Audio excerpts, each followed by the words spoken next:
Welcome to the Movement Center, and welcome to the push-up series, where we take a look at just how to do a proper push-up, the common mistakes that we see, the fixes, so that you can move like you mean it.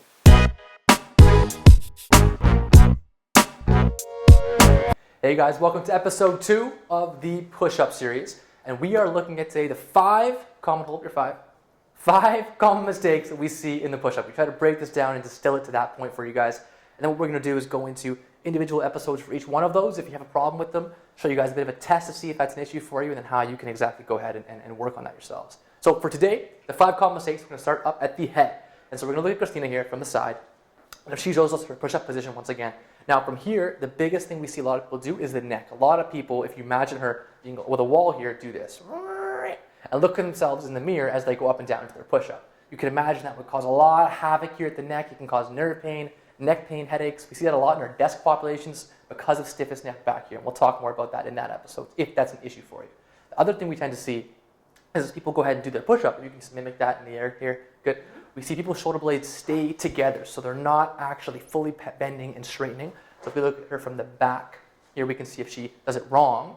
So she holds her shoulder blades nice and retracted. Yeah, and good. And then come bend and forward.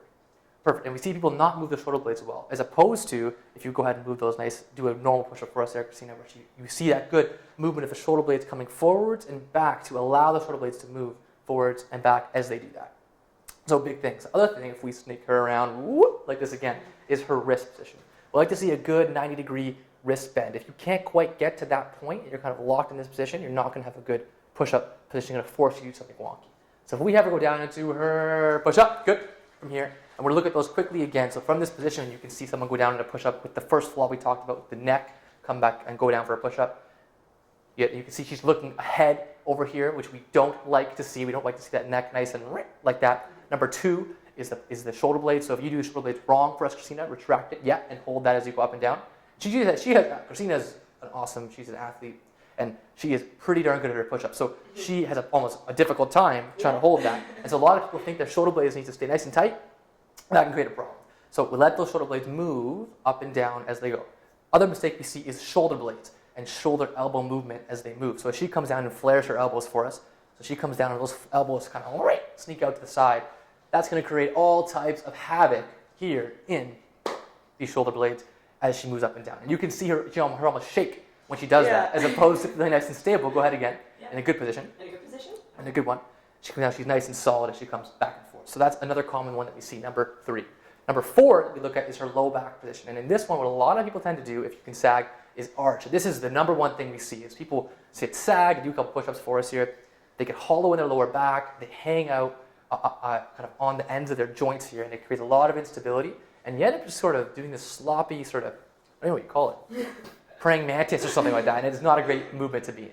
And the last piece that we want to look at over here is the big toes. And no one thinks about this, you want full toe extension to be up into a good position here to stabilize yourself. If you don't have that, Christina, you can show us that. She goes up on her toes, and a lot of people will kind of now do a push-up for us here, and they'll kind of rock. You can see she kind of goes up and come up again, back and forth, as opposed to if she can do it in a good position, be nice, solid, and stable, and then do another one for us there. Good. She has a much more equal landing base to move from, and she's not going to rock up and down, and she can really feel the floor. Not to mention get a bunion or anything silly like that. Perfect. You can relax there. Awesome. So those are our 5 common mistakes that we see. Just a quickly review with that is going to be neck position, none of this business going on, shoulder blades moving back and forth, elbows not flaring, low back position in a good solid position, not sagging, and lastly, but not least, the ankles. So if you have any issues with those, or you're doing any of those in your push-up, go check out episodes after this, find the one that works for you, and you can hopefully figure out how to fix that. All right? If you have any questions, let us know. Subscribe to the channel. Follow us on the Instagram at The Movement Center. And of course, move. Like you mean it. Like you mean it. Thanks a lot, guys.